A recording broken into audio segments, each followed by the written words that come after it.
वज़ीर खजाना निर्मला सीतारमण बैंक के जिम्मेदारों के साथ आज मीटिंग करेंगी। वीडियो कॉन्फ्रेंसिंग के जरिए होने वाली इस मीटिंग में मईशत को महमीज देने और बैंकों की क्रेडिट डिलीवरी के अमल में पेशरफ्त पर तबादला ख्याल किया जाएगा। ख्याल रहे कि बैंकों से रकम निकालने की हद भी 3 हफ्तों में खत्म होने वाली है और बैंक उसकी मियाद में तोसी की मांग कर सकते हैं।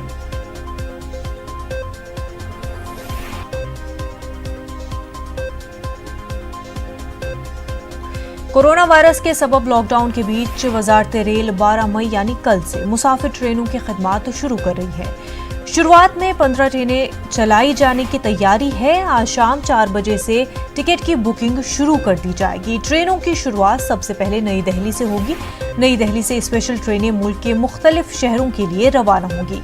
इन खुसूसी ट्रेनों पर सिर्फ उन्हीं मुसाफिरों को सफर की इजाजत दी जाएगी जिनका टिकट कंफर्म होगा।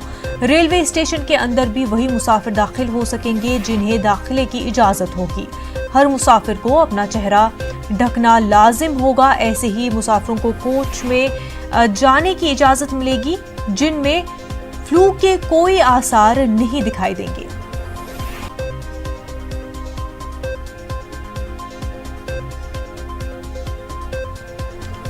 तो फिर पटरी पर दौड़ेंगी ट्रेनें। 12 मई यानी कल से खुसूसी मुसाफिर ट्रेनों की शुरुआत हो रही है। मुल्क के दारुल हुकूमत नई दिल्ली से 15 शहरों के लिए ट्रेनें चलेंगी। आज शाम 4 बजे से टिकट की बुकिंग शुरू होगी। खास बात यह है कि सिर्फ ऑनलाइन ही टिकट बुक हो सकेंगी। हमारे साथ इस वक्त हमारे नुमाइंदे अनिल जुड़ चुके हैं। अनिल, ये बताइए कि कल से जो है ट्रेनों का सिलसिला जो है फिर से शुरू होने जा रहा है। किन किन जगहों से ट्रेनों की शुरुआत होगी और किस तरह से माइग्रेंट वर्कर्स जो है खासतौर से इन ट्रेनों के जरिए अपने घर पहुंच पाएंगे? जी मुलाजा, मैं आपको बताना चाहूंगा कि फिलहाल नई दिल्ली से अलग अलग शहरों को कनेक्ट करने की शुरुआत की जा रही है रेलवे की तरफ से। करीब 1.5 महीने के बाद, लॉकडाउन के करीब 1.5 महीने के बाद ये रेलवे का परिचालन शुरू होगा, जिसमें से नई दिल्ली से डिब्रूगढ़ है, अगरतला है, हावड़ा है, पटना है, बिलासपुर है, रांची है, भुवनेश्वर है, सिकंदराबाद है, बेंगलुरु है, चेन्नई है, तिरुवनंतपुरम है, मडगांव है, मुंबई सेंट्रल है, अहमदाबाद है और जम्मू तवी के लिए ये ट्रेनों की जो है वो शुरुआत की जा रही है। रेलवे ने यह भी कहा है कि आने वाले समय पे अन्य रूटों के लिए भी जो रेलवे का परिचालन होगा। अब फिलहाल ये भी रेलवे का कहना है कि कोविड-19 को खतरे को देखते हुए जिस तरह से रेलवे ने अपने कोचों को कोविड-19 आइसोलेशन कोच के रूप में तब्दील किया था, तो संख्या काफी कम हो गई है रेलवे के पास। तो जिस तरह से अवेलेबिलिटी रहेगी कोचों की, उसके आधार पर रेलवे इसका परिचालन करेगा। जी अनिल, आपसे जानना चाहूंगी कि ऑनलाइन बुकिंग होनी है तो किस तरह से माइग्रेंट वर्कर्स ये ऑनलाइन बुकिंग कर पाएंगे?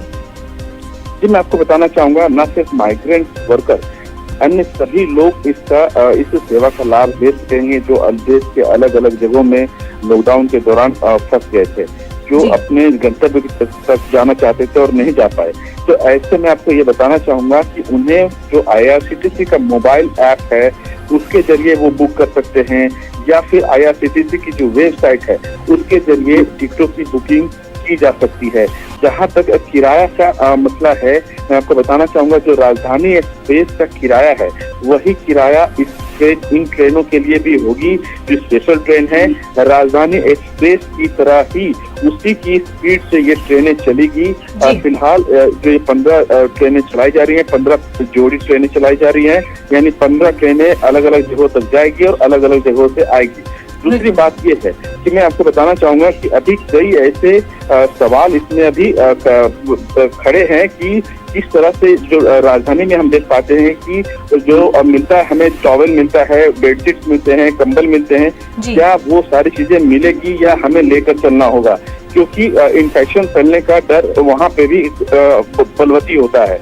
दूसरी बात ये है कि क्या खाने पीने की सुविधाएं भी उपलब्ध होगी, ये भी देखना होगा, क्योंकि हम देखते हैं कि राजधानी जैसे ट्रेनों में खाने पीने की व्यवस्था IRCTC या फिर दूसरे एजेंसी की तरफ से की जाती है। तीसरी सवाल ये भी है कि क्या जो राजधानी एक्सप्रेस ट्रेन में डायनेमिक फेयर जिस तरह से लगता था, यानी टिकटों की उपलब्धता के आधार पर टिकटों की किराया अप एंड डाउन होता है, जी। तो क्या इस ट्रेन में भी होगा? चौथा बिल्कुल, सवाल अनिल यही उठता है। जी, किस तरह से क्या कुछ सहूलियात दी जाएंगी वो देखने वाली बात होगी। बेहद शुक्रिया अनिल तमाम तर तफसीलात के लिए। नाज़रीन, एक छोटा सा ब्रेक लेंगे, जल्द होंगे हाजिर।